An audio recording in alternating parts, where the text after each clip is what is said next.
Olá, minha irmã, eu sou o Padre Marcelo da Diocese de Taubaté. Hoje é dia 11 de setembro de 2023. Vamos lembrar o que nós ouvimos ontem na missa, 23º domingo do tempo comum. No Evangelho, Jesus começa falando sobre conflitos humanos. Se o teu irmão pecar contra ti, vai corrigi-lo. E põe uma espécie de lista de encaminhamentos para conflitos pessoais. E num segundo momento, Jesus está falando sobre a oração. Se dois de vós estiverem de acordo na terra sobre qualquer coisa, isso vos será concedido. Vamos meditar sobre essa relação que existe entre conflitos humanos e fé cristã. E a palavra-chave da nossa reflexão é a palavra comunidade, porque a igreja é uma proposta de vida conjunta, comunitária, e nessa vida comunitária nós encontraremos quer os conflitos, quer as orações em comum. Bora refletir.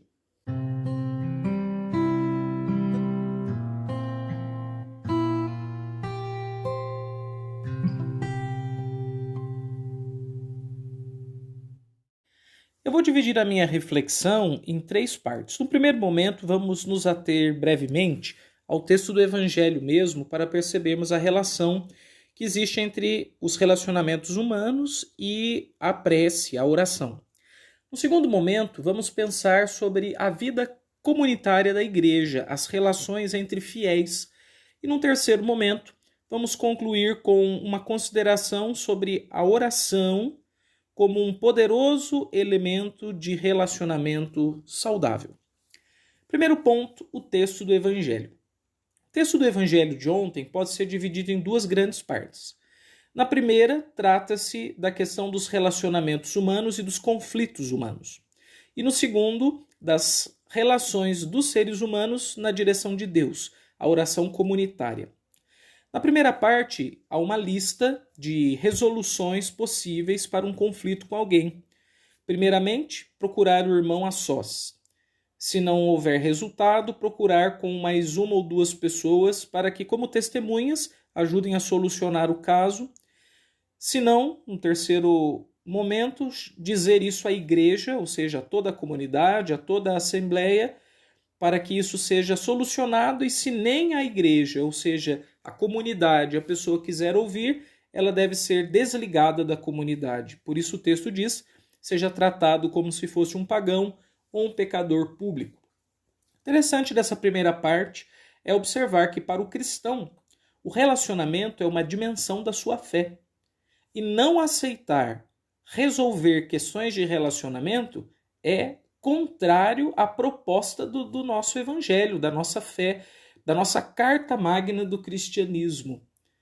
A pessoa só é tratada como se fosse um pagão, um pecador público, isso é, dispensada da comunidade, se ela não está disposta de nenhuma maneira a ser comunidade. Se depois de passar por todas as instâncias de solução de um conflito, ainda assim, por uma vontade obstinada, seja por orgulho ou qualquer outra razão, a pessoa não estiver disposta a ser irmão, então ela não pode ser considerada como membro da igreja. Claro que na prática nós enfrentamos desavenças, até inimizades, e não é tão simples assim dispensar, né? Mas, por um outro lado, o texto é iluminativo porque ele provoca o nosso princípio ético de relacionamento. Nós somos as nossas relações. A igreja é uma comunidade de irmãos. Por isso o Pai é nosso. E o Pai não é só meu. Somos irmãos. No segundo momento do texto, a gente encontra a ideia da oração em comum. Onde dois ou mais estiverem reunidos, eu estou no meio deles. Então, basta estar reunidos no nome de Jesus para Jesus estar ali. No entanto, há aqui um acréscimo, que o Pai concederá qualquer coisa que lhe pedirem, se duas pessoas, se dois de vós, estiverem de acordo na terra sobre qualquer coisa. E aí vem a grande questão, quando é que nós estamos de acordo sobre alguma coisa? Se a prece comunitária depende desse uníssono de corações, desse vínculo das vontades, então nos parece que é difícil conseguir alguma coisa. Porque existe uma grande desarmonia e dissonância fundamental entre nós por razões de personalidade, de temperamento, de história pessoal, de opções de mundo e etc. Então aqui o texto do Evangelho é interessante, porque ele vai dizer assim, primeiro, tem os conflitos, eles têm que ser solucionados.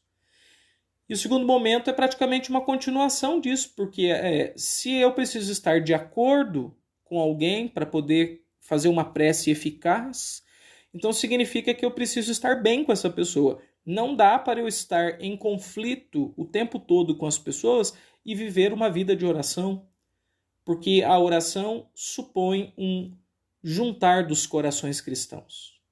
Então, o que nós podemos concluir em termos assim resumidos?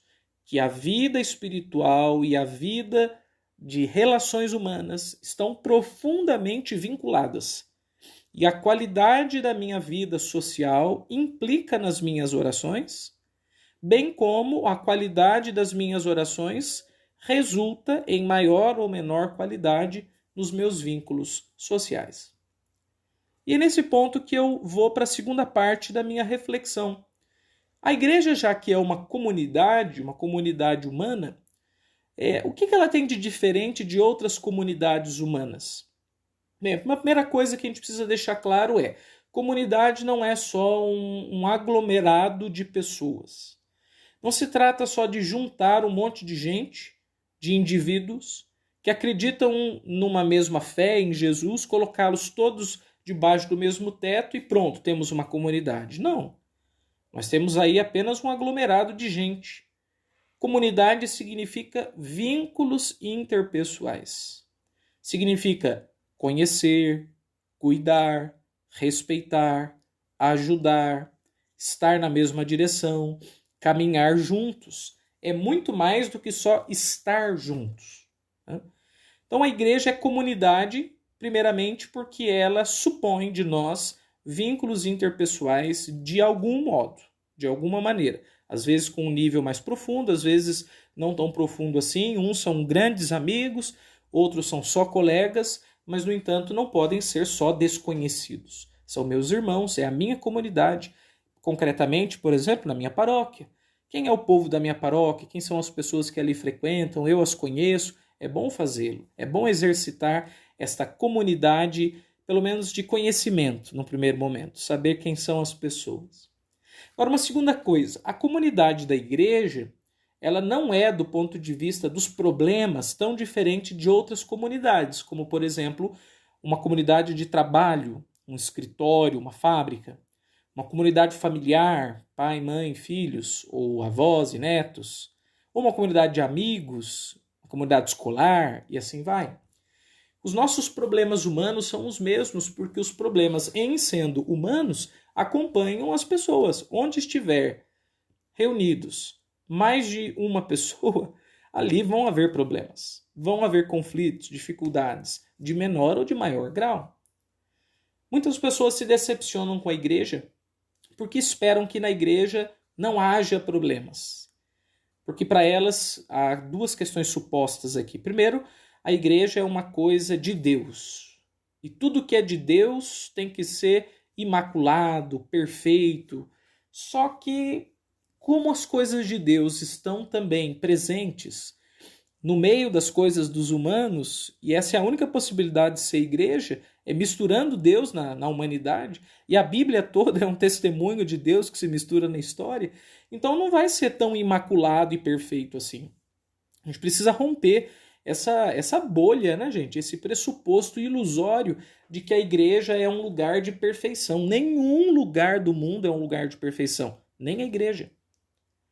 E há um outro pressuposto aqui que é o seguinte: já que as pessoas que estão ali estão seguindo a Deus, que elas vão ser perfeitas. Então, primeiro é a ideia de que tudo ali, os processos, as atividades, o lugar tem que ser perfeito. Depois é supor que as pessoas ali são pessoas sem problemas, sem conflitos, sem defeitos, o que é pior ainda. Aí muita gente se desanima com a igreja e fala assim: eu vou para outro lugar, ou vou rezar em casa, ou então eu vou fazer o meu caminho bem pessoal aqui interior, sem oração, sem nada, Deus conhece o meu coração, etc., porque há uma decepção com os outros. Há muitos fatores envolvidos nisso, inclusive fatores de ordem sociológica, né, cultural, Mas vamos pensar especificamente a questão de fé aqui, é uma decepção de fé. Só que é uma decepção, em certa medida, infantil. Claro que há pessoas que sofreram assim traumas de igreja, daí isso precisa ser muito respeitado e entendido. Mas há pessoas que se iludiram, que criaram um castelo de Barbie e daí foram para a igreja e nossa, não é como eu pensava. Então é infantil. É a frustração de uma consciência infantilizada. Nesse sentido, a melhor coisa a fazer é considerar que a igreja, como comunidade humana, ela tem os mesmos problemas que todas as comunidades humanas. Mas o que seria o diferencial da igreja, padre? O diferencial da igreja é o modo de solucionar os problemas. São os encaminhamentos, são as intenções e os objetivos. Não é a matéria-prima, que o ser humano é o mesmo. Não é a confusão ou o grau de confusão, porque sendo ligado ao ser humano, a confusão é a mesma, mas é a solução buscada. E interessante que o Evangelho ele propõe um caminho de solução para um conflito.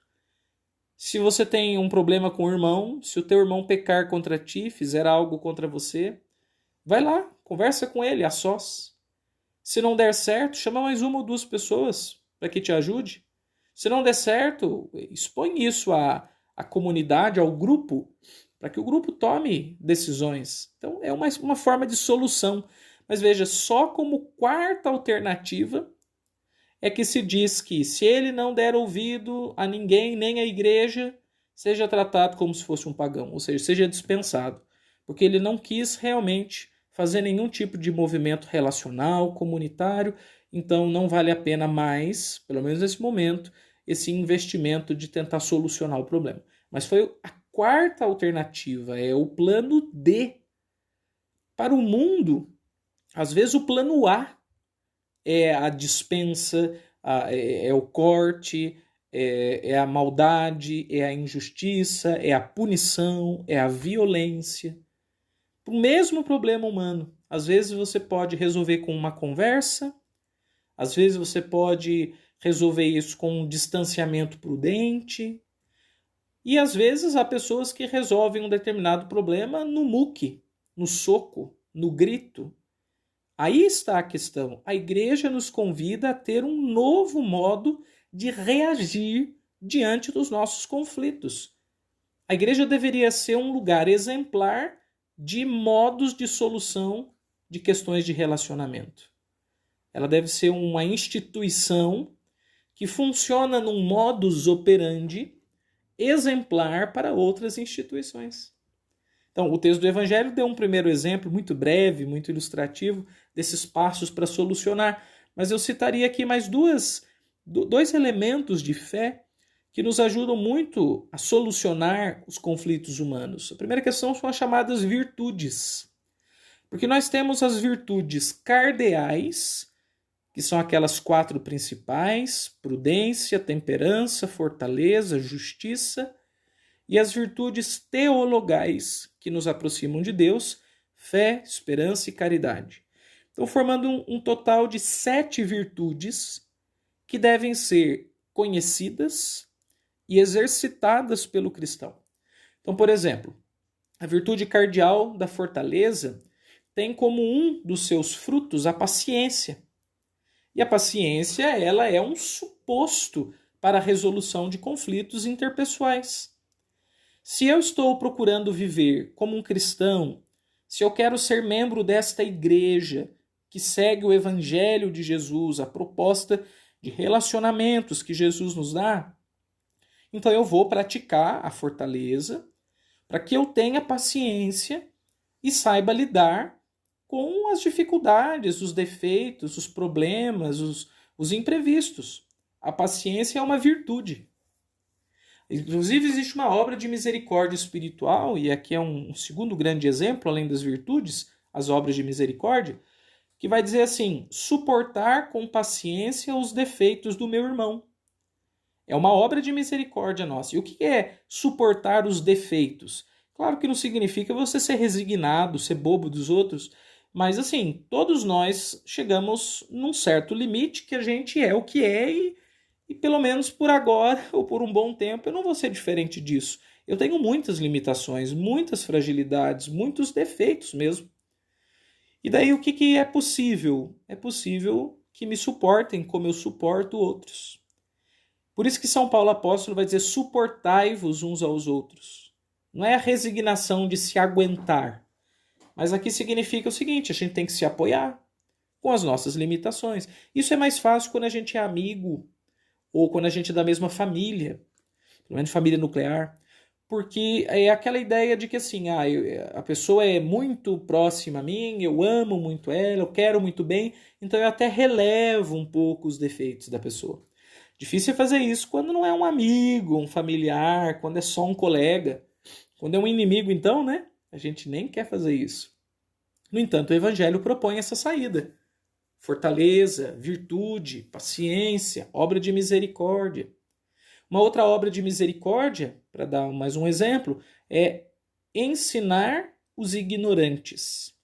Ignorante aqui é um termo técnico, significa as pessoas que não conhecem o que precisa ser conhecido. Não é saber tudo, mas é saber o que é essencial. Então me lembro de uma pessoa uma vez contou uma história para mim assim, que ela era uma mulher que começou a trabalhar numa determinada fábrica e o setor dela só tinham homens. E os homens fizeram um boicote dela, já que ela era a única mulher e o pessoal ali era meio clube do bolinha, então não quiseram ajudá-la no trabalho e ela ficou completamente perdida. E começou a ter uns problemas assim de errar os procedimentos de serviço e o chefe dela estava a ponto de dispensá-la por conta de um grupo que estava sacaneando ela, não queria ajudar, não queria ensinar. E, no entanto, o trabalho dela era essencial, primeiro para ela se sustentar e depois para que o serviço fosse em frente, pelo bem da empresa que ela trabalhava. O que seria o correto? Ensinar os ignorantes, já que ela não sabe o que é fundamental saber, que alguém ali do setor, ou uma espécie de treinador ou instrutor, lhe mostrasse o que é preciso ser feito. Mas não fizeram isso. Até que num dado momento, diante de um problema muito grave que ela estava passando, um dos rapazes lá decidiu ajudá-la. E foi primeiro uma quebra, né, nesse circuito de relação tóxica fechada. E segundo, esse rapaz fez um bem imenso, porque ele fez uma obra de misericórdia. Ele ajudou aquela pessoa que precisava daquele serviço. E ele ajudou como? Ensinando alguém uma coisa que ela precisava saber e não sabia. Que era o mínimo do serviço dela. Ensinar os ignorantes é uma obra de misericórdia. Eu nem sei se esse rapaz que fez isso é uma pessoa de vida santa. Não conheço. Mas eu vou dizer uma coisa para vocês. Só de ele ter feito isso, quebrado esse ciclo, ele está muito mais próximo da santidade do que muitos de nós. Porque ele percebeu que a coisa não estava certa e ofereceu ajuda. Ele foi misericordioso. Então, gente, isso é o diferencial da igreja. Nossos problemas são os mesmos, mas as nossas soluções precisam ser diferentes. E aqui eu chego no terceiro ponto da minha reflexão. A oração, ela é um auxiliar nesse caminho de resolução de conflitos humanos para que a gente seja uma comunidade.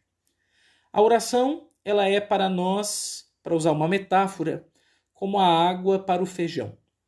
Sabe quando você vai cozinhar feijão e daí você deixa ele um tempo de molho para que ele possa amolecer e cozinhar mais fácil?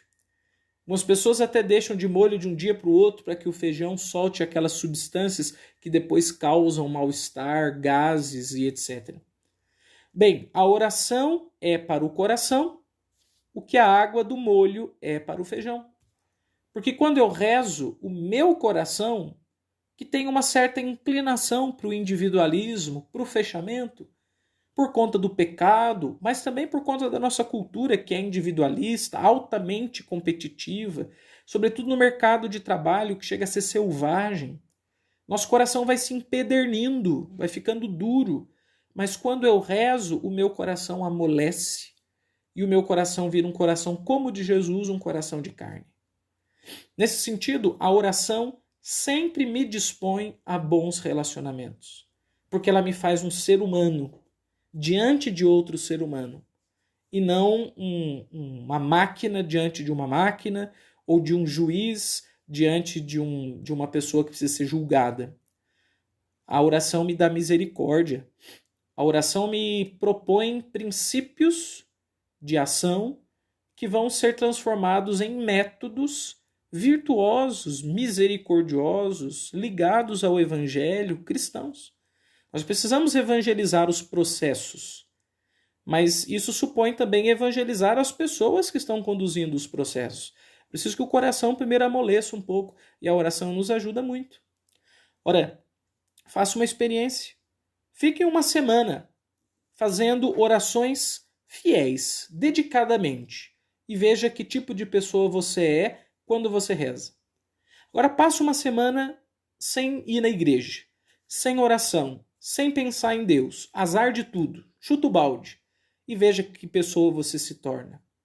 Então aqui é o seguinte, quando nós rezamos, nós tendemos, se a oração for feita de coração, nós tendemos a nos tornar pessoas melhores, porque a oração transforma o coração. E é interessante que, ao transformar o coração e me tornar um pouco mais misericordioso e capaz de relacionamentos, a oração me abre uma coisa fundamental na vida do cristão, que é o que constrói comunidade, que é a comunicação. A gente começou dizendo que no Evangelho Jesus falava, né? Quando dois estiverem de acordo sobre uma coisa, o Pai vos concederá. Mas existe consenso possível? Ora, existem alguns consensos com algumas renúncias, né?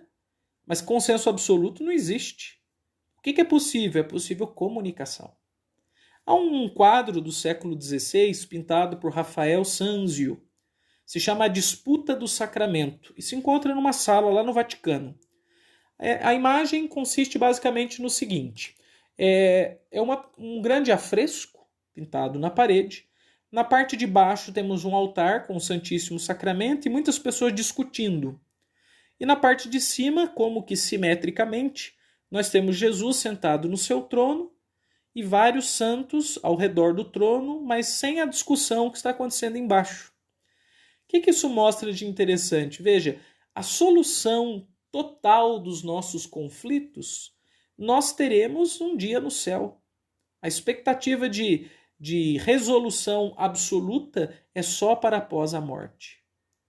Para a Terra não existe condições de consenso absoluto para nada, nem na igreja. Por isso que a disputa do sacramento é uma grande discussão, e você vai ver lá na imagem, entre pessoas da igreja, pensadores, bispos. Provavelmente a discussão é se a Eucaristia é Jesus, se não é Jesus, presença real, não é presença real, é símbolo, o que é? É uma discussão teológica, é uma disputa nesse sentido acadêmico, porque na Idade Média se chamava disputatio, ou disputa, um momento de argumentação, de debate. Bem, tudo na igreja passará, como fora da igreja, por debates, discussões, conflitos.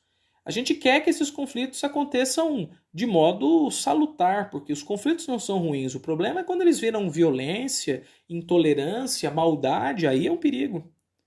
Esse quadro do Rafael Sanzio, A Disputa do Sacramento, nos convida a isso.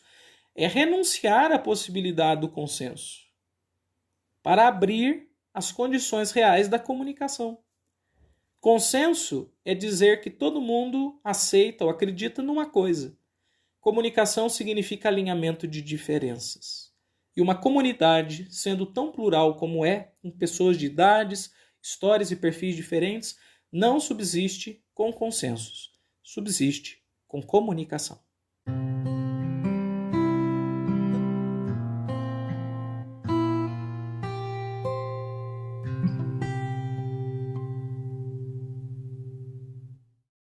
Nós estamos começando mais uma semana e, como proposta bem concreta, gostaria de te convidar que você procurasse de modo assim bastante disciplinado, aplicado, a viver uma vida de oração cotidiana. Mas assim, não só dizer palavras religiosas, não só frequentar ambientes religiosos, mas assim, colocar o seu coração em Deus, colocar o feijão de molho, para que você possa ir amolecendo e sendo transformado. Tente fazer assim fielmente durante 7 dias. Vamos fazer essa proposta bem concreta. Uma semana, 7 dias. Fielmente, faça orações, participe de missas, leia a Bíblia, conheça a vida dos santos, escute podcasts, veja vídeos religiosos, etc. E ao final de 7 dias, observe, faça uma releitura, uma revisão, como é que foram os seus relacionamentos nesse dia, ou nesses dias. E talvez você perceba que você consegue ser mais irmão quando você reza do que não. Te desejo uma excelente semana e Deus abençoe. Até a próxima com mais um Ontem na Missa. Até logo, pessoal.